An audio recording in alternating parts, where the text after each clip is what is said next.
some of the picks out. Still so many of the power picks available. Okay, Talia Band again should require the Azir response.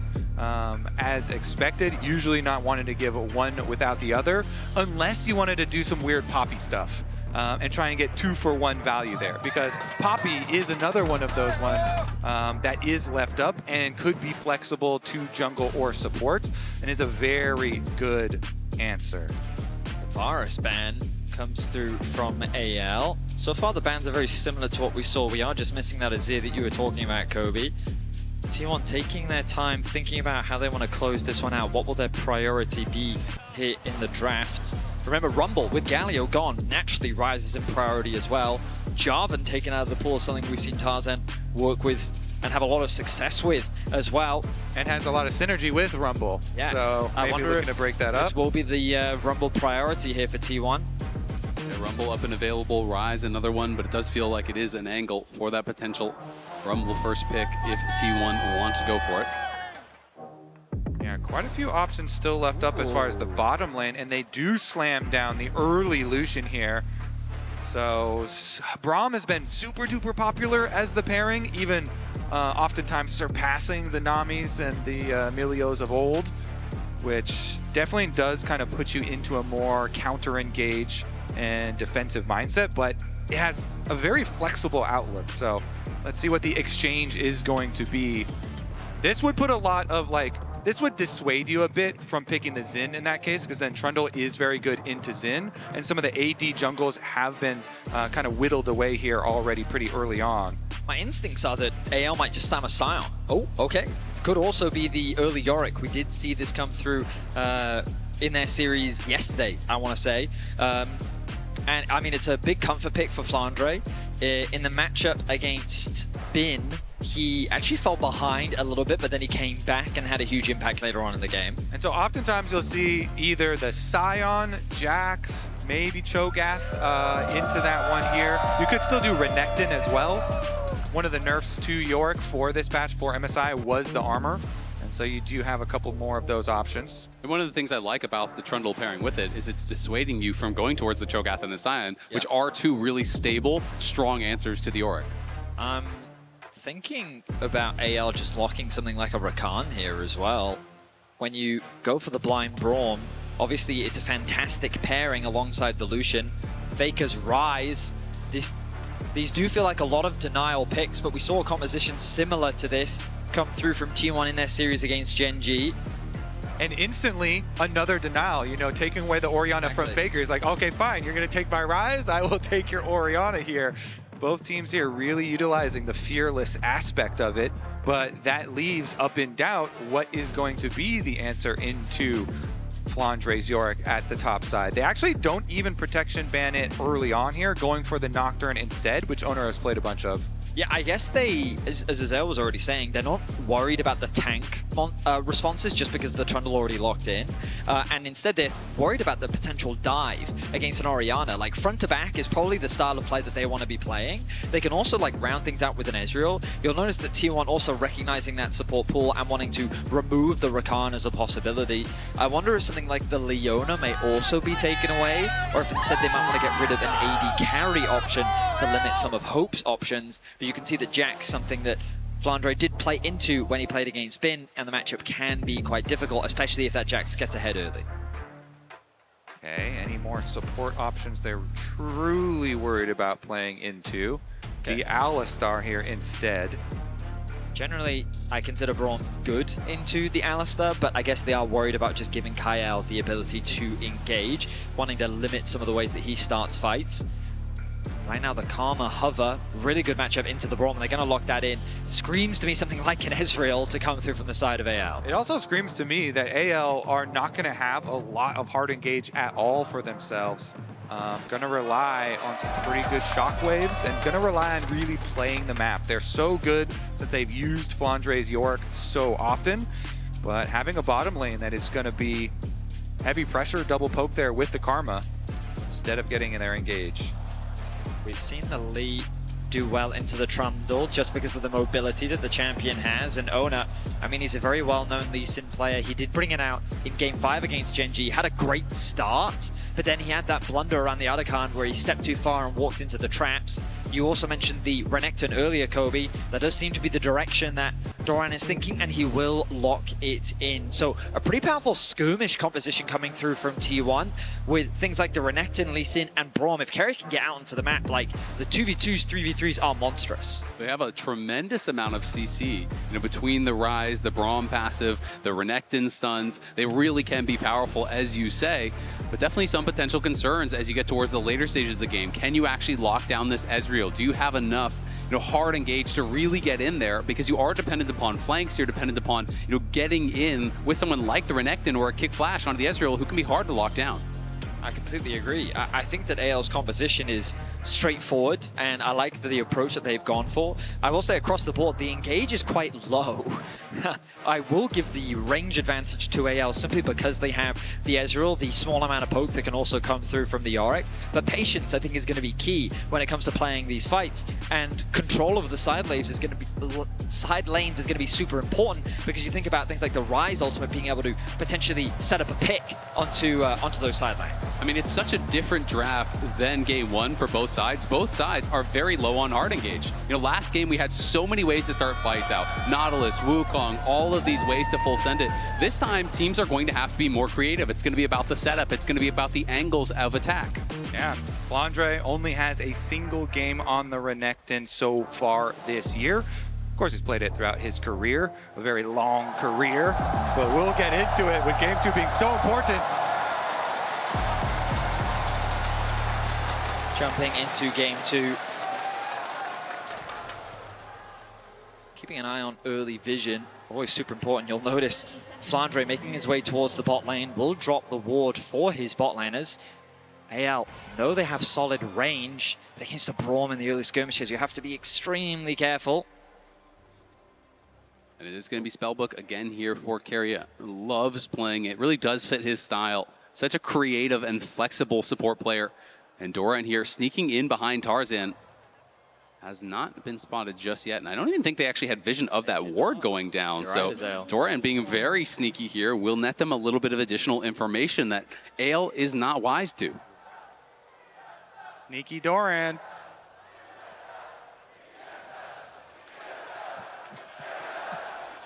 Oh, a classic. And they still alive after all. Oh my god. There may very well be League players today that have no idea who TSM are. That's fair. Congratulations, though, to Guma and Owner. They're passing Maple and Peanut for 8th all-time, 145 international games played. It still seems interesting to me. Like, it doesn't quite compute in my brain that these T1 players are now such veterans of international play, because every time they show up, they have such deep runs. Exactly, and they've created such a large fandom, with everyone really following the long journey that they have had. The journeys for the junglers in this game are both going to be top towards that bottom. Of course, the deep ward that we saw placed up by the Raptor pit will alert T1 to Tarzan's pathing. Exactly. I'm curious as to how Ona will respond as the poke continues to come through.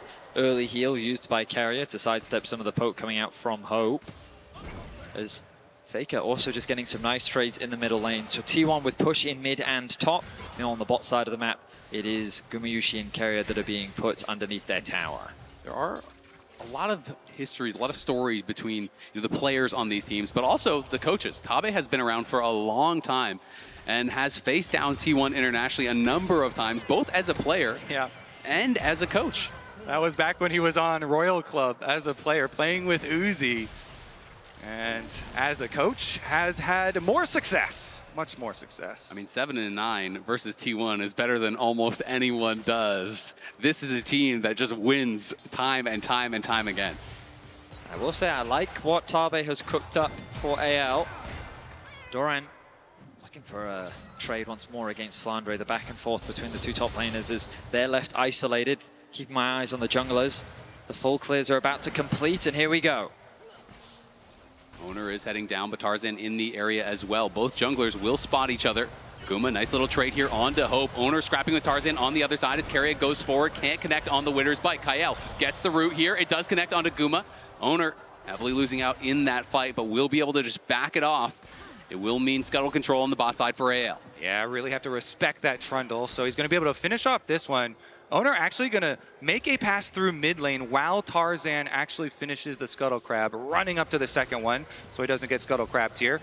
Should be fine there. Then the option usually for the Trundle is try and just place down a Trinket Ward by Raptors to see the second Raptor spawn, so you can be there for the second timer, because Trundle is so good at going for 1v1s and invades. Lee Sin, of course, with the mobility, gets to choose a lot of the time the actual fight that you take. Flandre low under tower. Flandre incredibly low. We'll see if they can set up the dive here, pushing in. Flandre, they'll have the stun. Doran can set it up. Can Flandre look for the outplay here? There's the stun, there's the Sonic Wave, and the resonating strike. It's first blood for Owner. Great stun setup there. Very easy for Doran's Renekton under the tower. An efficient route here too for Owner. Now he can just go for his reset as his camps are respawning. Tarzan was able to get an earlier base off, but I mean, that was a consequence of, oh, shanked. He gets very low, sidesteps nicely though, gets away to safety. The phase rush helping him out with that one. But yeah, I mean, not more else to say really on that top side play. Doran now going to be sent towards the bot side of the map. He's going to match into the Ezreal as Flandre's wave in a very awkward spot. The question mark ping coming through from AL on that top side. They're expecting the swap to come through, and his wave is just in a very dangerous position because of T1's ability to freeze it and potentially deny Flandre a lot of farm. And this is the benefit they get. They pull off that dive on top side. They had the crash wave, so Flandre had to TP immediately back up to try to fix that wave, but Guma shows up alongside Keria, and we'll see if they can actually hold this wave off the tower. Looks like Guma does want to thin the wave and potentially threaten that freeze. Meanwhile, it's just going to be the rotation over for the bottom side. Ezreal laning into Renekton now, keeping it safe. Doran going for a little scouting mission down there first, making sure there's no extra pressure to come through since they know both junglers heading towards this area. T1 playing with their pressure well though, going to start off this dragon immediately thanks to Doran and Faker getting pushed in their respective lanes. And because they've got the early support rotation here, Keria rotating over since Karma is showing so much in top side of the map. They know they've got it locked down, and will be dragon number 1 for T1. Similar to what we saw in game 1. T1 able to secure that first dragon as well. So small advantages beginning to be built by T1 here in the early game. They're playing around their push well, they're punishing the HP bars where they can. And they're starting off strong, and I would say this is kind of what we expected based on the draft. Faker and Doran able to get that early push in against their counterpart. The ulti comes through from Faker. Faker with the Realm Morph. Flandre in trouble, has the flash. Will he be able to kite out? Doesn't look like it. He's going to get stunned up, and I don't even think it's worth using that flash. Guma Yushi gets the kill, and the Maiden is going to be on cooldown for a very long time. AL targeted Doran in the previous game so heavily, and T1 actually going to go for both sides of the map. Owner is here, and Kyle is gone. Hope is running for the hills. Will he be able to get out to safety? Doran waiting for the cooldowns. Owner backing off. T1 happy with what they have gotten. Just like that, T1 pick up 3 kills across the map. We talked about how you have to be very careful of this Ryze ultimate, and Faker doesn't waste any time. They've been utilizing their pressure so well. They collapse onto Flandre, who's isolated in the top lane, and they punish Kyle on the bottom lane as well. A 1k gold lead, 7 minutes in. There's been a lot of talk about Faker and his laning phase not being as strong as it has been in the past, but this guy knows how to win games. He is always in the right place at the right time, doing whatever it takes to enable his teammates to get the win. Yeah, very active for T1, making plays on both sides of the map simultaneously. And I used Osman, and on the reset timer, Owner going towards the bottom side, getting one there as well. T1 building another early lead. AL's teamfighting has been so good though, so they'll look to try and take it back once we get to the mid game. Not a lot of engage tools here though, so Tarzan can show up, but as long as T1 respect the fact that he is there, there's no Alistar to set him up, there's no Nautilus to lock them down. You know, it requires an overextension from T1 to really get chased down and killed. And so AL instead will start up the objective. Bit of damage being thrown down onto carriers. Owner tests the waters. The grubs being collapsed on by T1. Here comes Doran as well from the river. Yeah, Doran is running up here. Tarzan Gonna be able to grab the first one. Kyle looking, and Owner goes in. Owner jumps back out. Safeguard to safety. Tarzan has to flash as Faker and Guma were putting the pressure on. Tarzan just barely able to survive. There's the shockwave coming in, but Carrier throws up the wall and does survive. KL now in trouble. Faker trying to get in range here. Can't quite finish him off. A lot of low health bars, but no one goes down. And someone is going to have to answer Flandre in the bot lane because no one has TP right now from T1. So instead, they will try to keep the pressure on top here. Doran is behind them. They know that they're going to give up plates on bot side. Will T1 try to force the dive? Doran, if he's going to go, he has to stop that recall now. Kyle incredibly low, flashes forward, gets one. Can he get in range for the slice? The dice, the stun, the croc is here, and he is hungry. It's Doran extending the play. He was pushing mid lane, then goes up through the jungle here, as you say, to trap them behind the secondary tower. They do sacrifice something on the bottom side, a little bit of turret plate money to Flandre, but very worth for T1. T1, 5 kills to 0. We're not even at the 10-minute mark, but they are looking to skirmish. They are looking to fight where they can. We talked about it in the draft, how this Braum can provide so much value in these extended fights. And after chipping away at AL's HP bar, they knew that they could chase for more. A healthy gold lead, the Dragon spawning in about 1 minute and 15 seconds. And T1 in a fantastic position here in the early game. Doran at the center of much of the action here, involved in all but one of the kills. A significant gold lead, even though he gave up some plates in CS on the bot side to make that move. He's been put in a position to succeed here, and the pressure will be on him to do so. Yeah, meanwhile, into the side lanes here for Faker, for Rise. Comfortable position as they have Carrier kind of rotating over. There's plenty of vision for Shank, so it shouldn't fall under any pressure, but is going to start to be fairly difficult for AL as they move in and get those deeper wards through the jungle. Owner now going to replace some of his own. Area sitting on that spellbook Ghost. Could give him an opportunity to go a little bit more aggressive if he sees one. But for now, both teams, I think, content to just continue farming here. And T1 does feel like they're in much better position around this Dragon. They have the vision control in the river, but AL does have a couple of deep wards, so we'll at least be able to spot a potential approach from T1 if they go for it. Oh no, with the Sundered Sky finished means that he is so strong on this Lee Sin. Notice that he's just abandoned his topside camps, made a beeline towards the bot lane, with Tarzan being spotted on the top side as well. There should be an uncontested Dragon that T1 will start immediately. Good vision coverage around the river, and Carrier recognizes he doesn't need to be around the Dragon, so instead he can make his way towards top, try and prevent the dive. And T1 are calling Carrier over to help Doran defend. Doran in a lot of trouble, pops the ulti, slices out to safety. Carrier goes in, hits the ulti. Tarzan in trouble, but Flandre is the one tanking the turret for now. Carrier popped the Ghost just to get there in time and use the flash to help save Doran. Great allocation of resources here from T1. Braum is so good at defending. They call for the rotation from Carrier. He gets there initially, and that's going to be enough. They will hold it while taking the Dragon Shanks bottom in trouble. side. Shockwave connects onto Faker, but Shanks has nowhere to go. Tanked up by Faker, knocked down by Owner. Another successful play in the side lanes from T1. They extend it to 6 kills, and AL is getting nothing on the cross map. A few camps are being stolen, but Doran is just a monster. And with Carrier at his back, this play feels impossible for AL. T1 in a fantastic spot, reading the movements here, and now Tarzan in some trouble, has no flash, and he's got nowhere to go. You have to think, slowed down, stunned up, and Carrier takes him down, but on the other side, Doran gets knocked down by Kyle and Flandre. Flandre, though, potentially has overextended here. Guma gonna look for the chase. He's sped up by Kyle. Can Carrier connect on the Winter's Bite? He can. He is slowed down. Guma trying to get in range. The dash not there just yet. Looks like they will be able to walk it out. Yeah, a little bit of an overextension there. Tarzan goes really deep into the jungle, but because Guma had not fully recalled, he gets punished. They get the extra kill, and that means they can push back out for more turret plate money here. At least a little bit of tower damage. Guma feels confident in the 1 versus 2. He doesn't even have Carrier near him. Got it. But with how strong he is on the Lucian, he is now level 9. Hope just ticking over as well.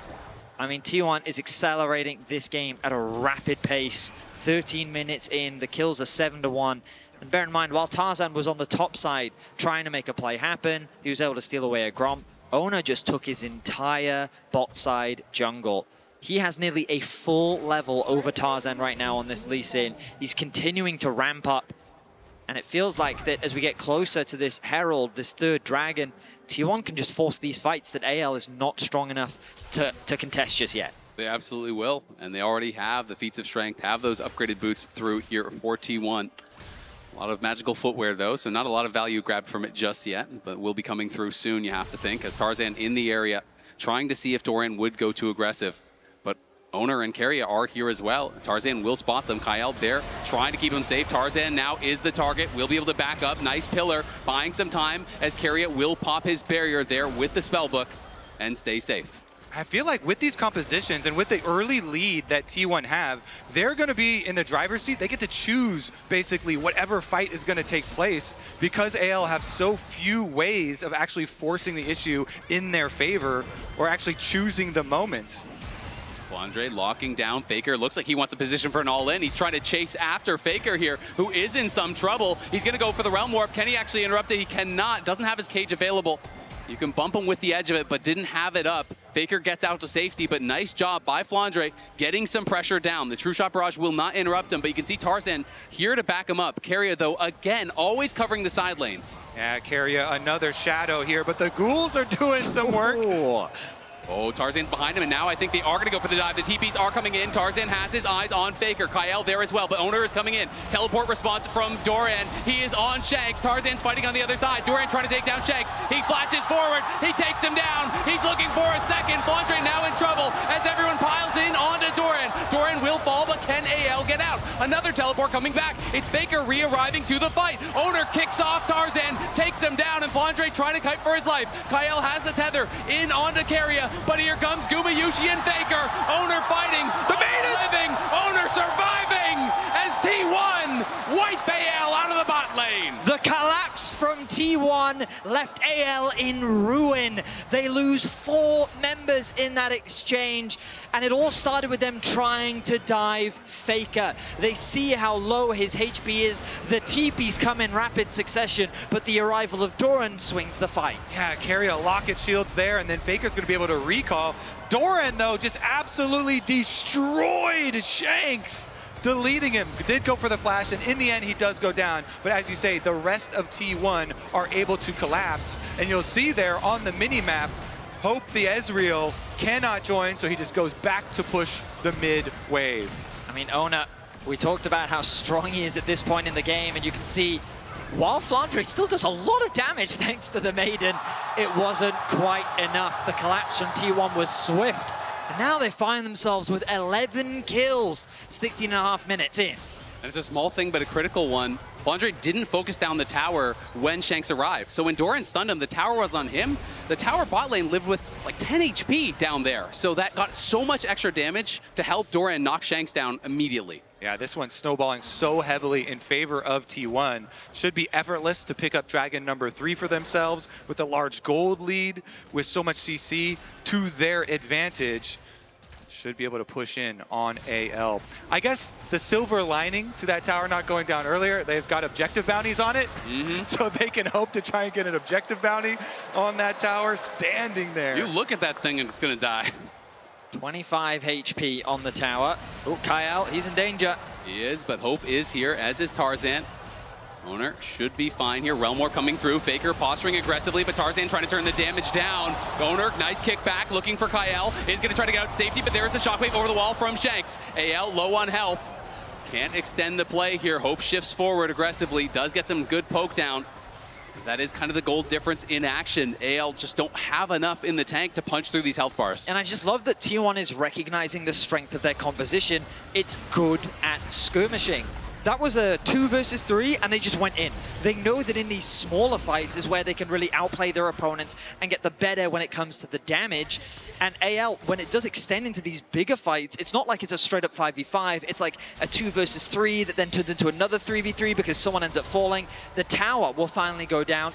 AL's first of the game. They get a bit of gold back, but it's still a 3.5k gold advantage for T1. Yeah, it's going to be a drop in the bucket, honestly, with the way that this game has been going. Owner with 1,000 individual gold lead. Rise here going to be so problematic in the side lanes that now it's going to be, wait a second, Keria. Keria very far out, but does flash back.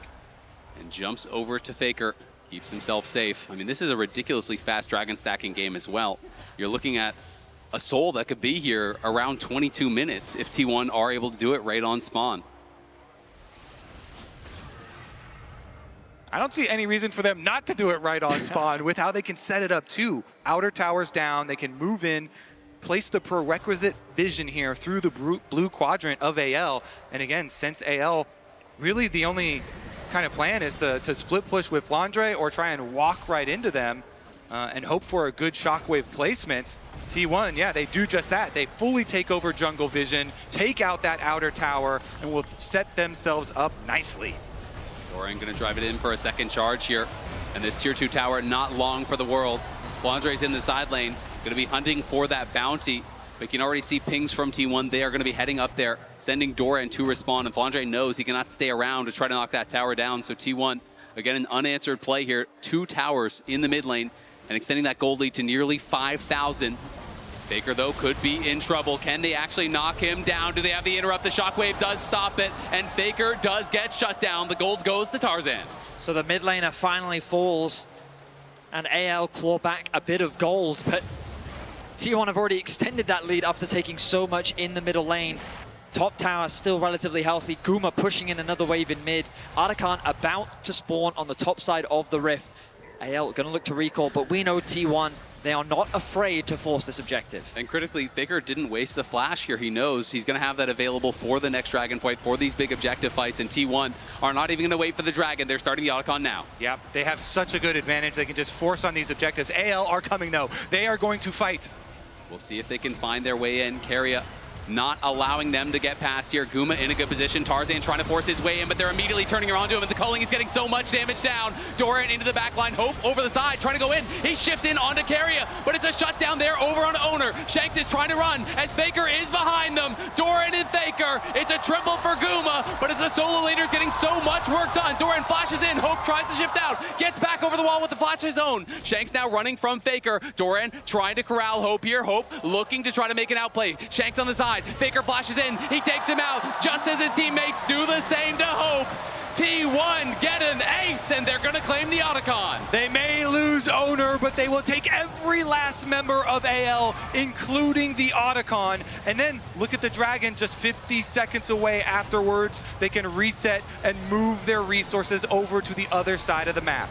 T1 bounced back after game 1 ruthlessly as Keria acts as gatekeeper in this brush, making it so difficult. And remember, at this point, it is a 4 versus 4. Hope is coming up through the river, and then T1 just forced the fight, knowing that the TP is coming through from Faker.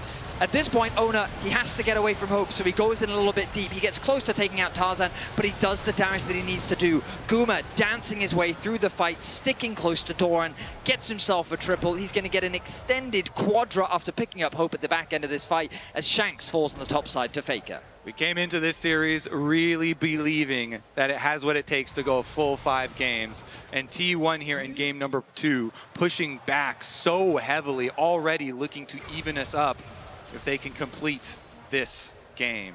And I just love how aggressively Keria has been playing. He knows they're heavily ahead in gold. He's just playing in the face of AL, making them waste spells on him, making them dump damage into him.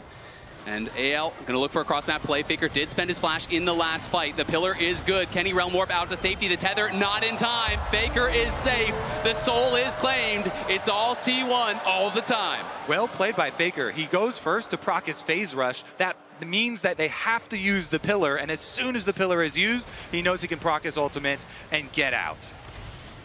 I mean, AL, it feels like that they are out of options in this game. We've already talked so much about the limited engage in T1. They're just going to run at AL once more. Owner is hunting. Great sidestep there from Tarzan, but will him get him out to safety. He's trying to run for it, is barely able to get out of range there, but Kyle is going to be left for the Wolves. Keria still is chasing as Guma is coming through the jungle. They want everyone here. Owner is just going to fight against Kyle as Guma arrives here trying to lock down Tarzan. They can't quite stop him. Owner does pick up the 1 kill on the support, but it is only Kyle falling. Right now, they do have Shanks split pushing in bottom lane, has his teleport ready. So the plan for AL, try and get as many resources as you possibly can, and then get everyone here ready for the defense. Hope that they can find an angle for a counter play. But T1 are not giving them time. They are just forcing their hand, constantly showing up, taking down towers, forcing objectives. You have to think for AL, it's got to be some sort of a Baron flip or a prey for the Elder. But the problem is the Elder is still so far away, and T1 are going to look to attack the Baron first. It'll be very difficult for them to approach. Completely agree. Faker going to continue to catch lanes in a side wave and tick over to level 16 now on the rise. This pick was really important in the early game at getting T1 those early advantages. Both Faker and Oner working together, but also just how T1 was playing the map. When something was happening top lane, something was also happening in the bot, making it impossible for AL to really cross map at any opportunity. Right from the start, T1 have had a vice grip over this game, and they have not relieved that pressure as AL get closer and closer to the Baron spawn. Yeah, they've been incredibly proactive, looking their best here. Oner making huge plays, often at the same time as Faker making plays on the other side of the map. And now that they have this control, this lead, with the extra speed of the Cloud Soul, you make it so hard for AL to even keep up in resources because they have to use the safety of their towers to catch these waves. T1 can just completely take over your jungle. Very aggressive flash there from Keria, but he will now swap it over to that Spellbook Smite. So could look for an angle on the Baron here with the double smite to try to secure it. And I think that's why he was so loose with the spending of that summoner spell. Baron spawns and T1 will not waste any time. Just like the Atakan, they're going to start the objective off, put the pressure onto AL once more. It is spotted immediately, but AL gonna have to try to get over here in a hurry. Tarzan has no flash, which will be critical. Can he even get there in time? It doesn't look like it. It's going down way too fast. AL realize it. Oner goes out to try to kick Tarzan away, but he wasn't even there. T1 claim the Baron. And then they can counter with the teleport, put a stop to the split push. Faker is there. Will they be able to find the chase down? The Cloud Soul here going to pay dividends. As you can see, Oner running through the jungle. They're going to force out the defensive TP. Oner now turning back with Doran. He's going in on Tarzan. Tarzan in some trouble here as Hope is knocked up by Keria, but it's Gumayusi now firing. Gumayusi dashing forward, trying to pump the damage in. Doran and Keria are low, though. AL will survive the onslaught and back off. The shockwave from Shanks was good, but he just doesn't have the damage to do anything significant in the fight. It did slow down T1 a little bit, allowing for AL to escape. But T1 continue with their relentless pressure, and Faker back to pushing in the bottom lane. Honestly, right now, AL, they need to just send multiple people into one area of the map. But they're going to look for Doran. He's got his flash, so it should be fairly difficult to catch him. Yeah, it doesn't seem like there's really much of an opportunity to do anything. T1 pushing on the other side, looking for the last of the outer tier 2s here. Keria steps forward and just pushes Shanks back. Pops the barrier with that Summoner Spellbook, just constantly rotating through these spells. You can see Doran just fighting here on the side. Tarzan will be able to get the blue buff, but will he be able to actually get out to safety? Doran slowing him down with the Stride Breaker. There is the slice, the dice. Tarzan in a lot of trouble. Oner is going to be here as well, as Tarzan seems to have overstayed his welcome, has no flash, and looks like there is no way out whatsoever. Oner takes it, jungle diff. Yoink, thank you very much. And yeah, we're seeing this because there's not a lot that AL can do from behind with this composition, and so the little rotation over with the extra speed from the Cloud Soul. Another pick for T1. Yeah, I mean, if you are an AL fan, don't look at Guma's items. Just avoid eyes from that area of the map because this man is monstrous right now. He is extremely fed, and if things weren't dire before, with itemization like that, it feels more than dire now. Elder spawning in 55, and you have to imagine that T1 will continue to do what they've done throughout this series. Objective spawn, objective start. Yeah, immediately. No reason to hesitate. And honestly, Vedius, if you are an AL fan, probably start visualizing the next games. Yeah, there's a lot of places you don't want to look. Yeah. You know, the 2-level lead for Faker, the additional item for him, the additional item for Oner. I mean, they are ahead everywhere, not to mention the Cloud Soul, which is going to make it incredibly difficult to escape a losing fight here. As Keria, again, just posturing so aggressively, always stepping forward in the face there of Hope and the rest of AL. They're just trying to thin out the waves here, see if there's any sort of an opportunity for them to get over to what feels like an inevitable Elder start here for T1. But Tarzan critically has no flash, so if T1 go for it early, it's really hard to imagine how Tarzan would even be able to get to the pit. The damage just continues to come through. Hope doing what he can to chip away at the HP bars of T1, but it's not really going to stick. Our observers highlighting for us how little AL can see on the map. The Elder will begin the suffocation of vision in full effect as AL trying to force their way into the river. They have to just full send it. This is the hope, the Elder Dragon fight. Tarzan trying to get his way in, but T1 eyes on the Elder. They have claimed it, and now the fight begins in earnest. Look at Doran flashing after Hope, but Hope flashes out in time. Doran in the midst of everyone as Carrier and Faker arrive. The HP bars are disappearing for AL, as is their time in this game. T1 crushing the fight. Guma flashing forward. Can't quite take down Hope, but he sure as hell takes down Kael. Owner is hunting. Owner will find his target. It's a clean ace for T1 as they march on the Nexus. Game 2 domination from T1. Early, active, and are going to finish it here in under 30 minutes. T1 battling back here. It was a strong start for AL, but it's T1 in game 2. Absolute domination. 14,000 gold lead, 23-4. T1 have tied us up. Just a beautiful demonstration of a well-played snowball. From start to finish, they got the lead and they only continued to grow it with relentless pressure